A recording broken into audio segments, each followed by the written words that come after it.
Okay, so you can probably see the smoke in the air, and I think I've mentioned it a couple of times in a couple of my videos. It's a little bit hard to tell from the map, so we don't know exactly how far away from the fire we are. We are in what's considered the level 2 evacuation area, which means to get set. So we are going to disc up some dry ground just in case. So as you can see, it's the Durkee Fire right here in the middle of this picture, and we are the blue dot. So we're about 10 miles, maybe a little bit more away, depending on which way it goes. Okay, so we are currently idling towards the shop. We're in the big blue tractor. We're picking up what implement? Disc. We're picking up a disc, and we're heading out to the back 80 acres of the property. Kind of looking around, talking, making a plan. And, yeah, most of what's around us is green. We do have drying hay on the ground, which, if it got hot enough, could probably dry out enough and catch on fire, or some of the drier stuff. But the ground underneath it, plants underneath it are pretty green, and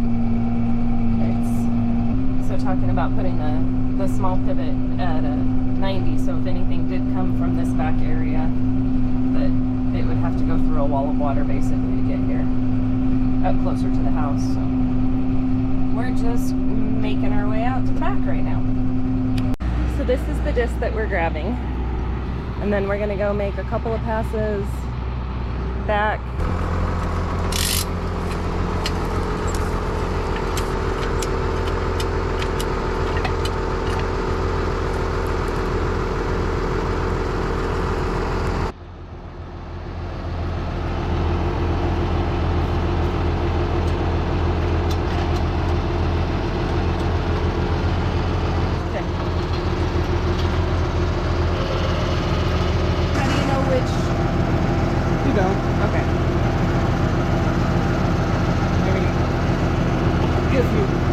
Or put them in a certain order, you'd know, but I never know. They just have to be across from each other in the same... Oh yeah, in the same road. Okay.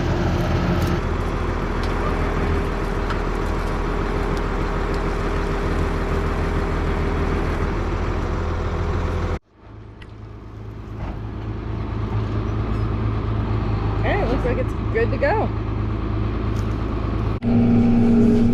So we have to get the tractor and the disc across this little gap right here. And I can show how wide this whole thing is. So that's one wheel. And I don't know where the other one is, but that's the disc back there. So we're gonna do a lot of jockeying and maneuvering, and Sam's gonna get this done because he is amazing.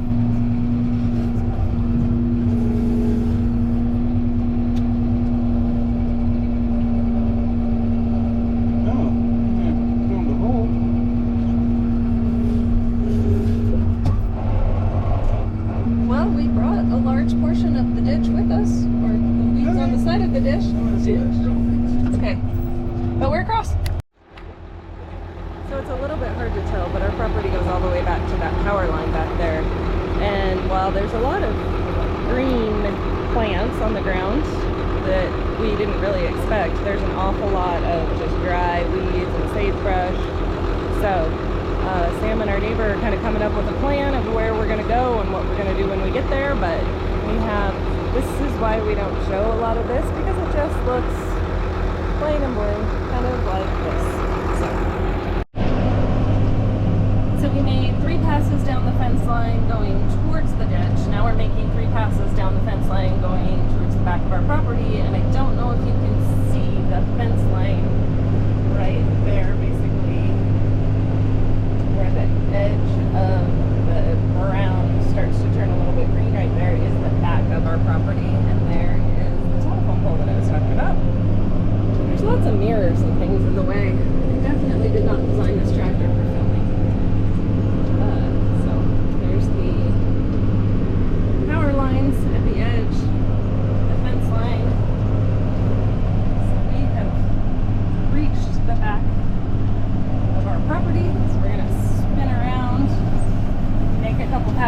back the other way and then possibly go down the fence line a few passes that way. And we have created a cloud of dust that is hard to see through. Luckily, Sam and the tractor know what they're doing. So lower the land anchor again and keep stirring up dust.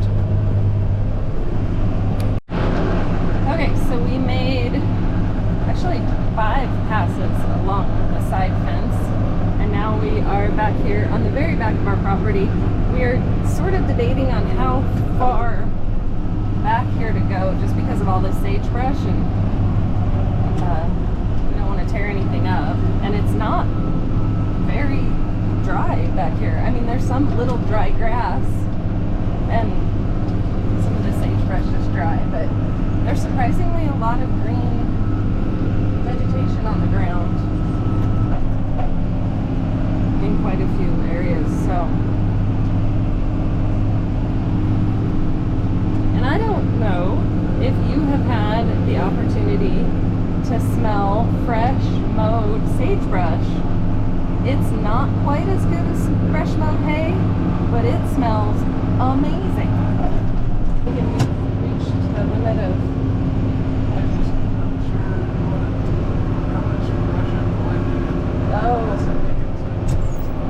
that makes sense. I don't know how well you can see. It is tearing it up though. That is awesome. This disc is crazy cool. Sorry, sagebrush tree. Maybe you'll grow back stronger. That is a big tree. Oh, it's one of those Russian olive things. I hate those trees. I'd say this maybe is as far back as we should go. These are getting big. These are turning into tiny trees.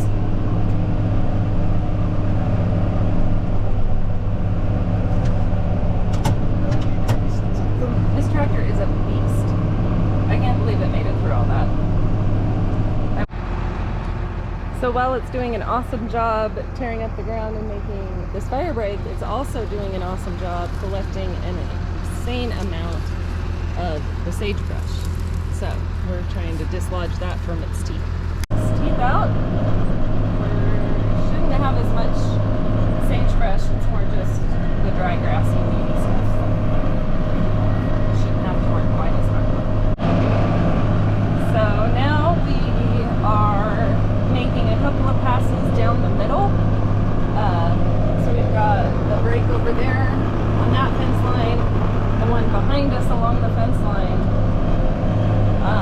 and the one in the middle kind of across the field. So now we're just kind of dividing this big open area into smaller chunks. So if anything does come across, it's got a lot less fuel before it gets to the next break. So one of the things that I think is super cool about using the disc is afterwards all of the metal, like the ripper shanks and the disc dishes, I don't know what they're actually called, this one didn't as much, but they're all shiny and bright silver metal, and then they just sit here and slowly rust. But yeah, for the longest time I thought they were just, I didn't think about them being rusted or that that's just the color they were, and then you get them disking and they are super sparkly and shiny. So we've got a good perimeter. I feel like we're good as far as the area in the back. So we're just gonna work on making sure the stuff around the house is good and getting the hay ready to rake. Thanks for watching.